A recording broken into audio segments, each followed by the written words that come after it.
প্রিয় দর্শক, আসসালামু আলাইকুম। আপনারা কেমন আছেন? আশা করি সকলেই আল্লাহ তাআলার অশেষ রহমতে আপনারা ভালো আছেন। প্রিয় ভাই বন্ধুরা, আপনারা স্ক্রিনের মধ্যে যে উদ্ভিদটি দেখতে পাচ্ছেন, এই উদ্ভিদটি যদি আপনারা একটানা 7 দিন সেবন করতে পারেন, তাহলে আপনারা নিজেরাই বুঝতে পারবেন যে এর গুণাগুণ ও উপকারিতা কি রয়েছে। তো এগুলো আমার কথা না, এগুলো আমার এক অভিজ্ঞ কবিরাজ তিনি বলেছিলেন। তো তারপরও বন্ধুরা, বিভিন্ন উদ্ভিদের মধ্যে যে সেবন করলেই উপকার পাওয়া যাবে এমন কোনো কিন্তু কথা নেই। তো আল্লাহর ইচ্ছায় একটি সেবন করলে উপকার হতেও পারে বা নাও হতে পারে।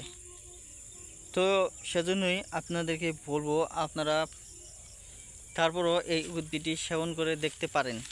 তো আপনারা কোন অংশগুলো সেবন করবেন তা বলে দিচ্ছি। আপনারা এই যে এই গাছটির যে দেখতে পাচ্ছেন, এই ডগাগুলো দেখতে পাচ্ছেন, তো সেই ডগাগুলো বাড়িতে নিয়ে অবশ্যই এই ডগাগুলো কাউকে না জেনে নিতে হবে।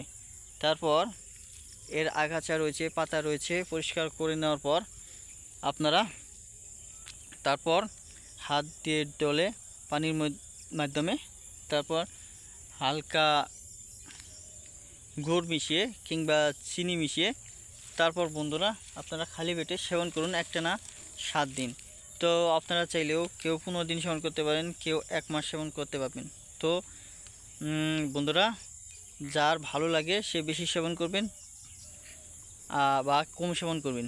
তবে বন্ধুরা, আমি মনে করি যে এটা আপনারা গাছটি উদ্ভিদটি যত পাবেন তত সেবন করবেন।